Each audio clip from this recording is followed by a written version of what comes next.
Bapak Salman adalah seperti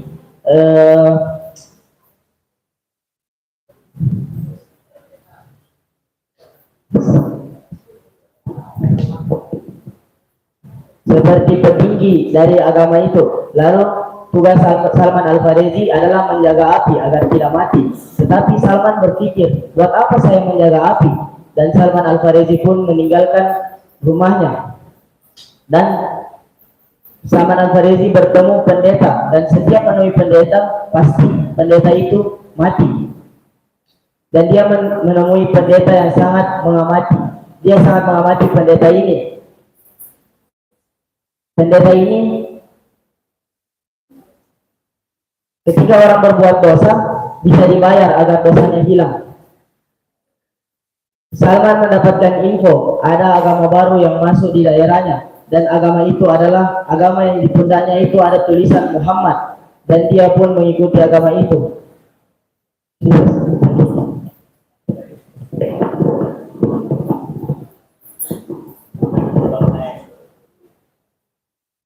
Jazakumullah khair. Ananda siapa? Syahrul ya. Syahrul, oke. Jadi itu pembuka. Nanti terakhir saya masih ada hadiah saya. Nanti terakhir lagi saya akan kasih lagi hadiah ya. Atau tambah lagi satu ya, apa boleh tambah satu lagi jadi sudah dua, sudah Salman sudah. Bisa ada lagi 2 ciki saya. Bisa apa? Jurai dengan ya, siapa mau cerita itu, ada yang mau cerita, perlihatkan catatannya. Kalau ada mau cerita, saya kasih hadiah lagi. Bisa ada beberapa hadiah. Lah, harus ada catatan, biar kalian terbiasa dengan mencatat. Lepas, yang jelas ada catatan yang Anda catat, poin-poinnya tidak apa-apa. Maaf, tidak ada. Kalau tidak ada, saya itu sampai asyaraf. Kalau tidak ada, saya lanjut. Wahid, Isnin, Selasa, Arba'ah, Hamzah, Sitta, Sab'ah, Samania. Ada? Mujud? Arma, mujud?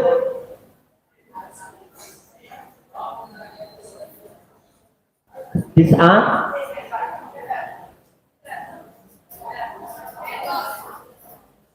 Ayo balik tanpa membaca mau mana dia tanpa pakai tulisan balik man apa anta Azril Azril ayo terkadang anta rumah trik. Oke, kalau tidak saya lanjut balik samania Tis'ah. Ayo mujud disuruh naik karena siapa balik apa saja. Lepas dispensasi lepas. Walaupun terakhir terakhir Hasan catatan lagi minimal poin-poinnya Anda catat ya. Ya. Disurah kata nabda ada ya. Disurah benar.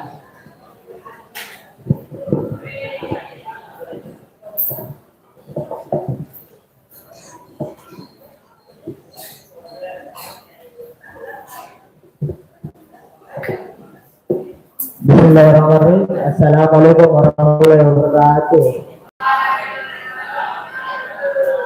Berdirinya saya di sini, saya akan menceritakan kisah Juraij.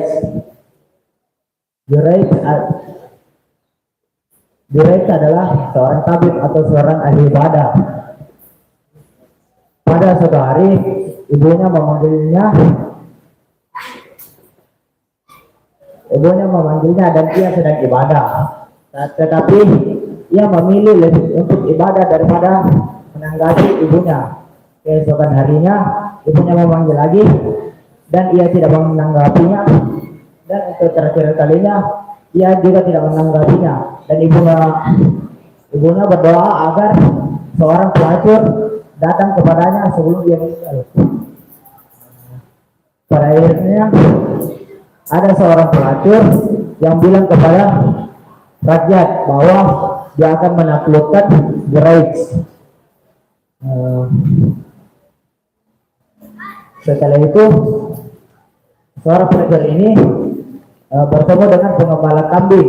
Lalu ia berzina dengan pengembala kambing tersebut, lalu memiliki anak. Lalu anak itu disebarkan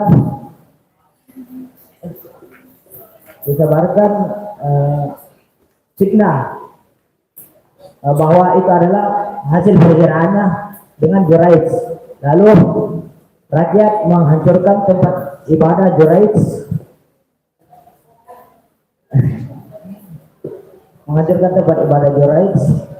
dan Juraij izin sholat 2 rakaat.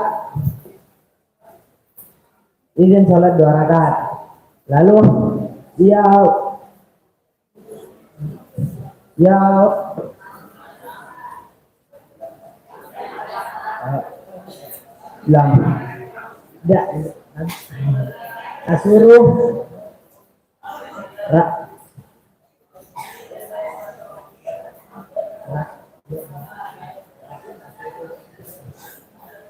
rakyat disuruh berikan bayinya kepada dia. Terus ia menyentuh pusarnya dan berkata, "Man abu." Lalu bayi itu mengatakan, "Pengembala kambing."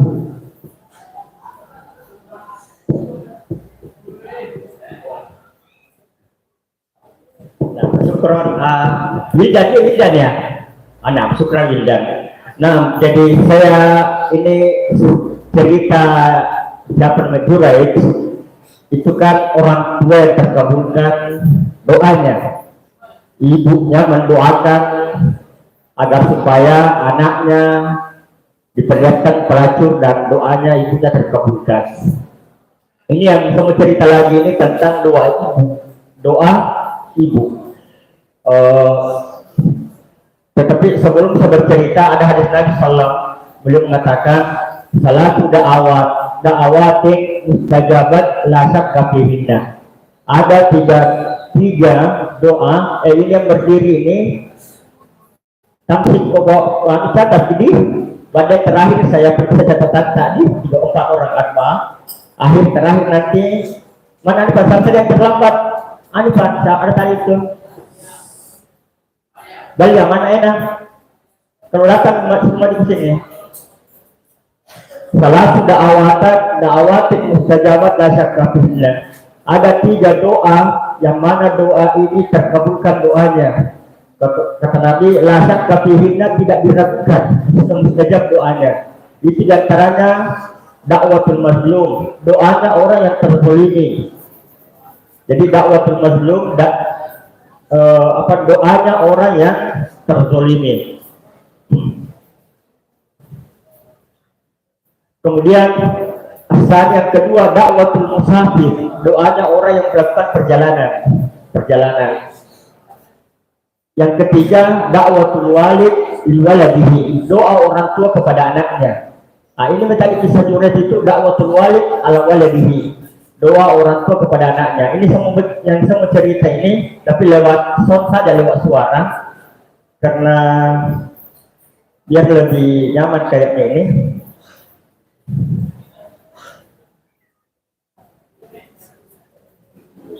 Mas, kedengaran tidak? Kedengaran? Sahabat meminta bantuan agar saya dapat menyalurkan bantuan kepada orang miskin. Saya belikan kain sarung, beli roti dan lain-lain. Saya pun pergi ke panti jompo yang saya kenal, tak usah saya sebut namanya. Oh ya, karena terlalu cepat, jadi saya komentari. Jadi begini, ada ustadz, dan ini kisahnya ini ada di Malaysia. Ini ustadz ini, dia ke panti jompo, dan ketika sebelum dia pergi ke panti jompo, dia siapkan makanan begitu kayak roti atau apa, ikan dibawa.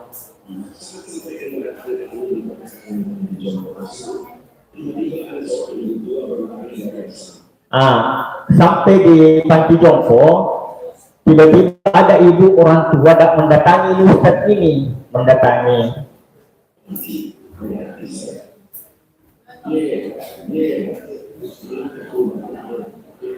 Ah, ini ibu ini bilang, orang tua ini, dia bilang begini, anak saya datang. Anak saya datang.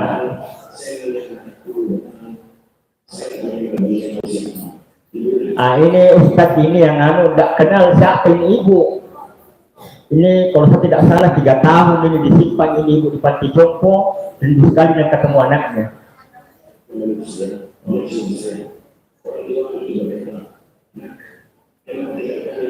Oh wah, salah pencet mak.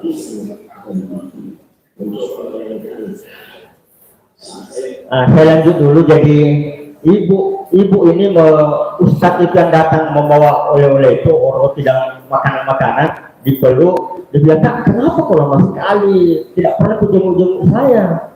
Ini anaknya ini yang ibu ini itu bergelar Tan Sri di Malaysia itu, dan orang kaya, orang sukses begitu, orang sukses. Saya lanjut.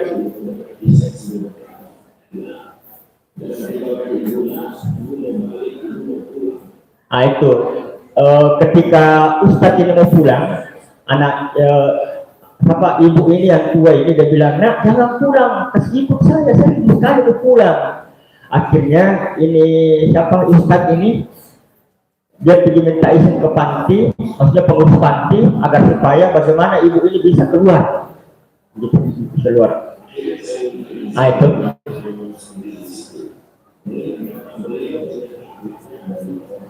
Itu 5 anaknya. Tante.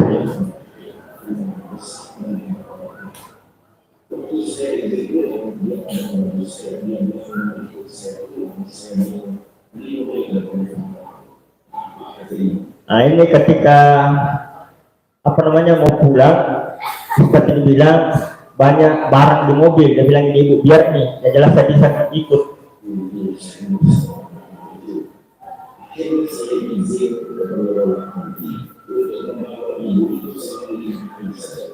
Ya, jadi dia izin 5 hari ya.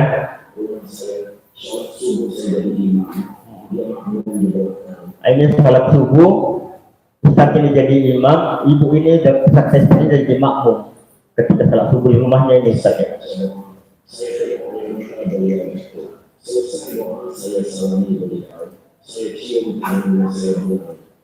Filmora di belakang kedengaran ya enggak?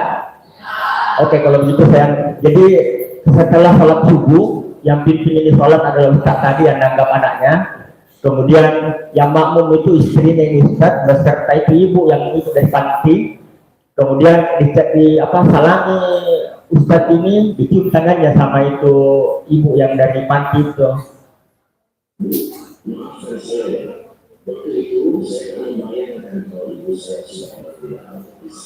Ini Ustadz ini walaupun orang tuanya sudah meninggal, tetapi dia perlakukan ibu yang ada di depannya dari panti itu seperti ibunya sendiri, gitu.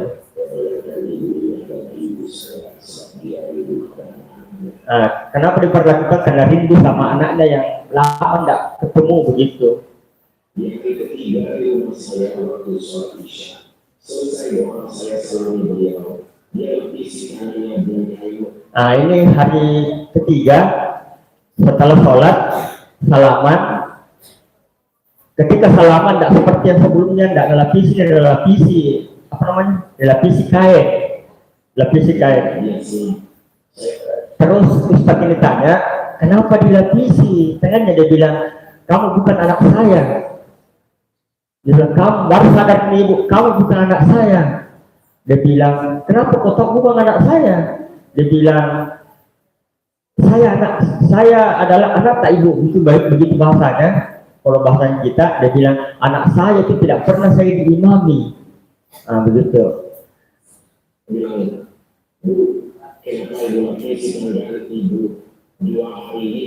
Ibu salam, ibu lapisi tangan, ibu berikan salat. Hari ini ibu lapisi tangan. Dia bilang, "Ustaz, kau bukan nama saya." Subhanallah. Tiba-tiba disebut nama saya Ustaz. Ini sebelumnya tidak pernah dipanggil Ustaz, pas hari ketiga itu dipanggil Ustaz. Saya anak ibu. Bukan Kalau anak saya tidak akan seperti ini. Kalau anak saya tidak akan jadi imam saya. Kalau anak saya tidak akan suruh saya makan. Nah ini Sama. jadi ada dua cirinya di sini, maksudnya masih ingat ini ibu anaknya. Satu, tidak pernah diimami. Yang kedua, anaknya tidak pernah suap. Nah sementara ini Ustadz ini kalau sejak makan selalu disuap sama Ustadz ini sepenuhnya. Bagaimana perasaan ibu ini? Spontan saya berdoa dia, saya peluk dia, saya menangis, saya bilang, Bu, walaupun bukan ibu saya, tapi saya sayang ibu seperti ibu saya. Saya pegang tangan ibu ini, walaupun bukan ibu saya, tapi saya tahu hatinya sangat baik. Nah ini Ustadz bilang, walaupun bukan ibu saya, tapi saya berlakukan seperti ibu saya. Ya, dia perlakukan seperti ibu dia, dan dia perlu. Waktu itu saya pandang wajahnya, saya bilang, Bu, walaupun ibu saya telah tiada, tapi ibu negatif dari ibu saya, ibu juga telah di sini. Saat makan, saya suapkan nasi ke mulutnya, dia muntahkan banyak makan dari mulut. Nah ini ketika apa namanya setelah disuap, masalah disuap, setelah disuap itu maaf, kemudian dimuntahkan nasinya itu dimuntahkan. Saya tanya, kenapa Bu? Ketika saya lihat wajahnya kurus, saya angkat dia, panggil ambulan antar ke rumah sakit. Nah, setelah apa namanya diantar ke rumah sakit ya, setelah muntah kemudian pucat. Di rumah sakit, saya ambil kepalanya dan saya makan ibu ini. Dia mengenal saya dan berkata, Ustaz, kalau saya mati, tolong jangan berikan seorang pun saya. Nah ini di sini sakaratnya ibu ini ketika di rumah sakit, dia berpesan, dia bilang kalau saya mati, kalau saya meninggal, sampaikan ke anak-anakku, karena ada 5 tadi anaknya ini ibu, jangan sentuh mizan kubur saya. Dia bilang itu ibu, iya dia bilang itu. Ini Ustadz dengan istrinya menangis, kemudian dia bilang, ibu jangan bilang itu ibu, jangan, itu kan doa namanya ya. Dia bilang, ibu jangan ibu bilang seperti itu. Tetapi dia geleng-geleng kepala saja, dia tidak menjawab.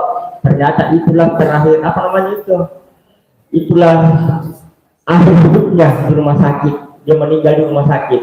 Nah, kemudian saya lanjut, tidak usah pakai ini. Suatu hari ini Ustadz datang, meninggal di ceritanya ini, dikuburkan ini. Kemudian dia datang ke ceramah ini Ustaz, datang ceramah. Kemudian sebelum datang beberapa saat setelah kematian ibunya ini ada telepon. Ustaz ditelepon, Ustaz, kenapa waktu keluar ibu saya? Kenapa waktu keluar sampai meninggalnya? Dia bilang, saya akan perkarakan kamu, saya akan pengadilankan kamu. Ini Ustaz tunggu-tunggu, kapan ini saya di pengadilankan ini? Tidak ada. Setelah telepon antara anaknya ini orang kaya dengan itu Ustaz itu, suatu hari Ustaz ini datang ceramah di satu masjid. Setelah ceramah di masjid, setelah pengajian kayak begini, Ustaz ini ada yang datangi. Orang semua heran, kenapa dia datang menangis kepada Ustaz? Tidak ingat saya, dia bilang saya tidak tahu. Dia bilang saya pernah telepon ke semua pengadilan kan. Ini betul, apa masalahmu? Dia bilang dulu saya kaya, banyak hartanya, sekarang ini saya bangkrut. Istri saya meninggal, rumah saya mewah semuanya disita, mobil saya habis disita kecuali motor Tempo Dua ya, apa namanya itu, motor jadul, kecuali motor itu, yang lainnya disita semua bank. Ustaz, tunjukkan saya di mana itu kuburannya ibuku. Dia bilang, ini Ustaz, boleh, tapi ada satu syaratnya. Apa itu satu syaratnya? Pesannya ibumu tidak boleh kau sentuh mizannya. Tidak boleh disentuh mizan. Jika cerita, pergilah Ustaz ini dengan anaknya ibu ini. Belum parkir ini mobil baik-baik pelan-pelan tiba-tiba dia duluan turun, kemudian dia pergi datang itu kuburannya itu di atas mizannya itu di situ meninggal. Ini siapa namanya ini anak ini tuh siapa namanya Sri tadi itu. Jadi innalillah. Kalau ada di kesalahan itu dia mengatakan bahwa ini terbakar mayatnya di situ. Wallahu a'lam. Begitu. Jadi kesimpulannya bahwa doa ibu makbul. Doa ibu makbul. Doa ibu itu terkabulkan doanya. Karena banyak-banyak kisah yang mana kisah itu ibu mendoakan anaknya baik yang baik maupun yang tidak baik. Contoh yang baik ya, ini kan tidak baik ya. Contoh yang baik, kenal Imam Sudais, kenal Imam Sudais itu Imam Masjidil Haram sampai hari ini. Itu waktunya kecil, seperti saya tidak tahu apakah masih SD atau SMP, Allahu a'lam. Itu baik-baik. Dan ibunya isikan makanan untuk acara. Namanya saja anak-anak mau keburu-buru sama teman-temannya, tiba-tiba makanannya ini terlempar kotoran kena itu sama Imam Sudais. Ibunya marah, tapi ibunya marah tidak nak busuk anaknya tidak. Dia bilang, Sudais, lebih baik kau ke Masjidil Haram saja jadi imam di sana. Beberapa tahun kemudian karena Imam Sudais ketika dia masih kecil, doanya ibunya terkabulkan. Dia jadi imam Masjidil Haram sampai ini. Jadi doa orang tua khususnya ibu itu terkabulkan. Kemudian terakhir mestinya sebelum saya persilakan Anda sekalian untuk saya suruh maju di sini untuk kasih hadiah lagi bagi yang bisa. Itu Ustaz Dasat Latif. Tidak ada yang tidak kenal Indonesia ini ya, Ustaz Kondang. Dia cerita pengalaman pribadinya. Suatu hari Ustaz Dasat ini pernah mengadakan ceramah begitu, kalau saya tidak salah di Tanah Bumbu. Di Tanah Bumbu itu Kalimantan. Selesai ceramah, Ustaz didatangi oleh seseorang. Dan saya Ustaz, kasih dulu amalan Ustaz atau doa. Ini bangku kak ini Ustaz, banyak, bukan hanya bangku, banyak bangku. Bisa dikata disantrap barang-barangnya pengusaha bangkrut. Dia tanya ini Ustaz Dasat tanya, dia bilang salah tuh Bu. Dia bilang ini kamu juga Ustaz, kadang sholat kadang tidak. Dan bilang Ustaz Dasat ini satu. Dia bilang bagaimana orang tua? Dia bilang itu juga Ustaz, orang tua tinggal di kampung jarang sekali tak pulang atau tidak pernah pulang karena ada perantau dia ke Kalimantan. Dia bilang Sabda iya dua. Yang ketiga dia bilang Sabda bagaimana istrimu? Dia bilang itu juga Ustaz. Biasa kamar-kamar istri itu. Dia bilang Sabda iya. Kemudian suka juga bersedekah. Dia bilang Sabda ini orang ini apa? Dia bilang tidak Ustaz. Dia bilang Sabda 4. Jadi selesai ini dia tanya sama dia bilang mau saya kasih waktu 2 bulan. Penting yang 4 ini, perbaiki sholatmu, perbaiki dengan baik dan benar. Kemudian orang tuamu datangi. Kalau memang masih hidup, ibumu datangi itu, cium itu. Cium, peluk dia di sana, cium kakinya itu kalau perlu. Dia bilang, istrimu kasih baik-baik, saya mau suka marah-marahin. Kemudian kalau ada sedikit harta, sedekahkan. Setelah Ustaz Dasat ketemu dengan ini pengusaha yang bangkrut ini, yang penuh dengan utang, penuh dengan akhirnya 2 pekan kemudian, bukan 2 bulan, 2 pekan, berarti kurang lebih 14 hari ya. Ustaz Dasat ditelepon, Ustaz, mau nggak aja kak? Siapa kamu udah banyak nih bisa ditelepon nggak? Dia bilang Ustaz, saya dulu pernah ketemu di masjid yang bangkrut. Alhamdulillah hari ini. Dia bilang, alhamdulillah hari ini utang-utang saya sudah lunasi Ustaz. Bayangkan, sudah lunasi utangku yang dulu disandra orang, hampir saya dibunuh, ekskavator itu sudah ada. Kemarin sudah mau beli ekskavator di Jakarta. Dia bilang gitu Ustaz. Kemudian satu pekan lagi kemudian, maksudnya 3 pekan dari itu, dia bilang ini orang 2 bulan bisa kasih 3 pekan. Satu pekan lagi kemudian, maksudnya kurang lebih 3 pekan dari pertemuannya itu, ditelepon lagi Ustaz. Besok buka lagi kita beli ekskavator. Allah, mereka itu. Jadi 4 dikasih resep ini Ustaz. Dan apa tadi itu? Salat perbaiki, bahkan cerita itu orang. Jangankan salat yang waktu Ustaz, salat tahajud juga. Allah. Iya.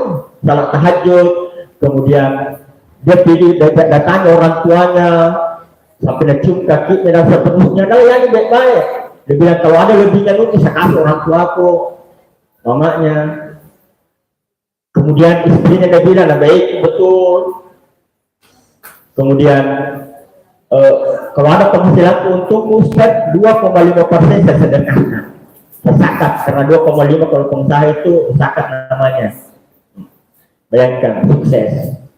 Jadi sukses ini adalah kata kuncinya dekat sama Allah.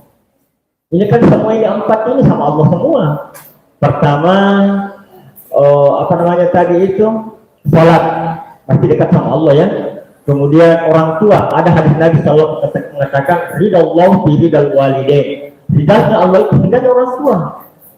Jadi kalau masih hidup orang tua, ya, ibu, bapak diperlakukan dengan baik ibu kita. Kalau saya berduanya tidak ada nih, jadi saya hanya banyak saja berdoa bagaimana kedua orang tua saya dilapangkan di kubur. Ya. Kemudian yang ketiga istri, ya. Istri kan pasangan hidup ya. Ya. Ibadah terpanjang itu adalah suami istri. Terakhir sakit. Kalau ada harta, ini ada pernah dengar Yusuf Kalla ya. Yusuf Kalla, salah satu kesuksesannya dia adalah zakat 2,5% itu tiap bulan dikeluarkan. Jadi lancar semua urusannya. Jadi kalau ada orang tua yang lebih hartanya, dia bilang abi atau umi, psikologi hartata, karena itu pembersih. Maksudnya pembersih adalah membersihkan segala bentuk harta yang kita miliki. Dan itu fakta. Karena ada waktu saya mondok dulu di 7, ada yang minta nasihat agar supaya bagaimana cara selamat anunya itu kapalnya di lautan karena lagi terombang ambing itu hari. Satu pesannya kasih keluar hartamu. Setelah kasih keluar hartanya ada kabar tidak jadi tenggelam di lautan. Jadi luar biasa ini zakat ini luar biasa dahsyat. Jadi 4 ini tadi pesannya Ustaz dan itu semuanya ini. Oke, sekarang sebelum saya lanjut lagi, saya mau panggil dulu mungkin 1 atau 2 orang yang bercerita di sini. Sebelum saya panggil anak sekalian ini apa orang dulu saya panggil sama lihat dulu ada betul catatannya atau tidak. Sini dulu satu-satu saya lihat dulu.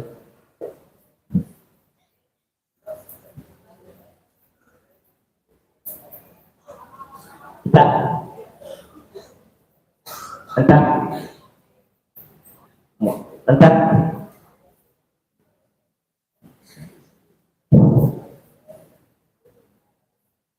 Oke.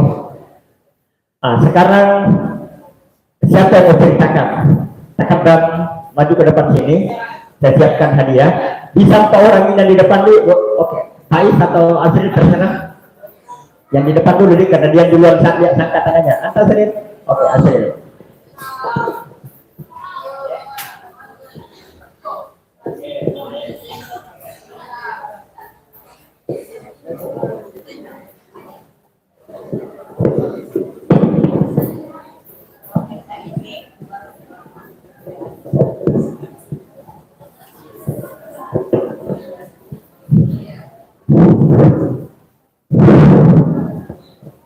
Assalamualaikum warahmatullahi wabarakatuh.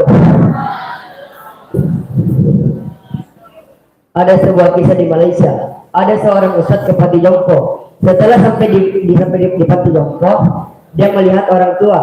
Tetapi orang tua tersebut mengatakan, Ya, anakku datang, anakku datang.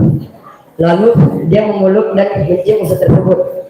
Lalu ketika ustadz ini mau pulang, ibu itu mengatakan, "Nak, jangan pulang. Saya juga ingin ikut pulang."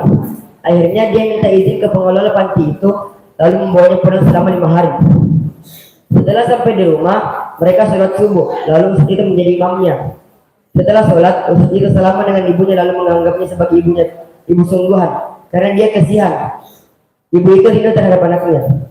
Setelah 3 hari, setelah sholat isya, dia salam dengan ibunya, tetapi kali ini dilapisi dengan kain.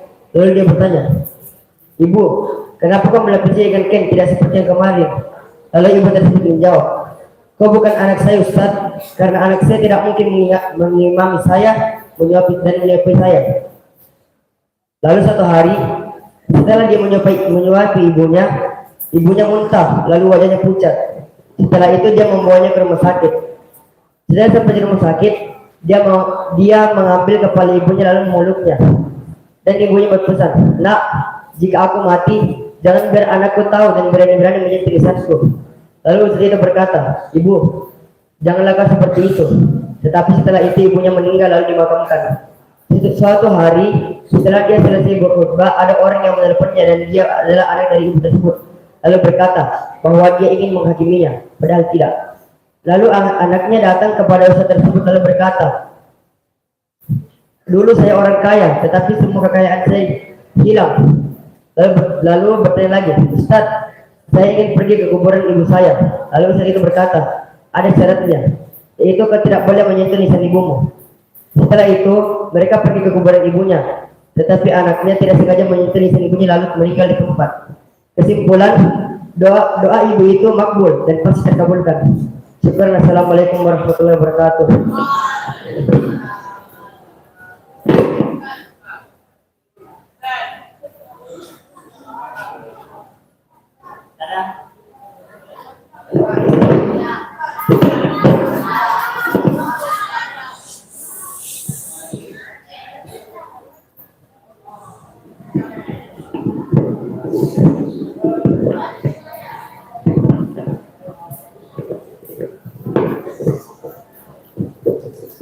Di Malaysia, ada ustadz ke panti jompo. Saat di panti jompo, ada ibu tua yang menghampirinya dan memeluknya dan menciumnya serta mengatakan, anak saya datang. Ketika ustadz ini mau pulang, ibu itu mengatakan, "Nak, mau kemana?" Nantikan ibu. Lalu pada akhirnya ustadz bikin izin pada pengurus panti untuk membawa ibu itu selama 5 hari. Saat itu izin pada pengurus panti yang melihat data ibu itu, dan ternyata anaknya ibu itu ada 5 dan salah satunya bernama Sri. Pada akhirnya ibu itu dibawa oleh ustadz ke rumahnya dan diperlakukan seperti ibunya sendiri, padahal ibunya ustadz ini sudah meninggal. Tibalah pada hari ketiga, ibu itu melapisi tangannya saat ingin saling pada ustadz tadi. Ustadz tersebut kaget dan bertanya, "Mengapa ibu melapisi tangannya?" Ibu itu berkata, ibu itu menjawab, "Kau bukan anakku. Anakku tidak mungkin menyuapiku dan menjadi imamku." Lalu ustadz itu menangis dan memeluk ibu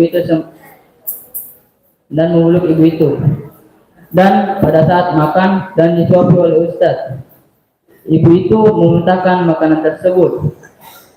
Dan pada setelah itu, ibu itu dibawa ke rumah sakit. Dan di saat di rumah sakit, ibu ini menjadi kritis dan mau meninggal. Dan di saat terakhir ibu itu berpesan, "Apabila aku mati, maka jangan biarkan anak saya menyentuh lisan saya." Dan ustadz itu berkata, "Jangan begitu, Bu." Namun setelah itu, pada saat ustadz itu khutbah, datang orang, dan ternyata orang tersebut adalah anak dari ibu tersebut. Orang tersebut berkata bahwa hartanya, mobilnya dan seluruh kekayaannya telah habis kecuali motor. Dan anak itu berkata, Aku ingin menghampiri ibu saya yang pernah kau rawat.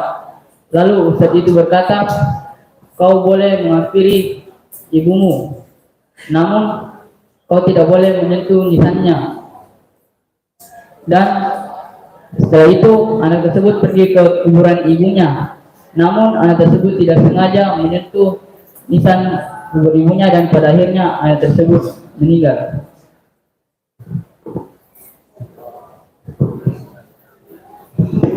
Baik, syukron ya.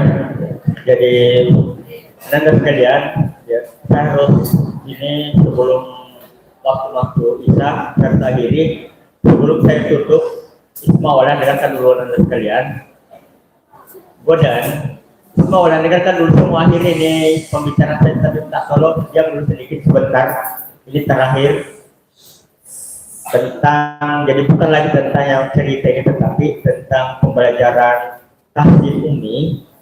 Anda sekalian minta tolong, subuh itu waktunya berakhir jam 6. Ini saya amati terkadang 5 sampai 10 menit sebelum jam 6. Besok subuh dari sehat saya akan sanksi yang keluar sebelum ada apa-apa.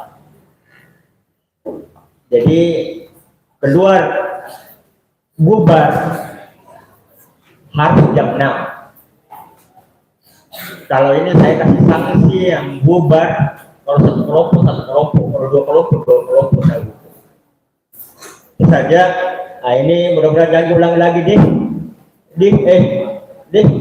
Oke, subhanakallahumma wa bihamdika, la ilaha illa anta, astaghfiruka wa atubu ilaik. Assalamualaikum.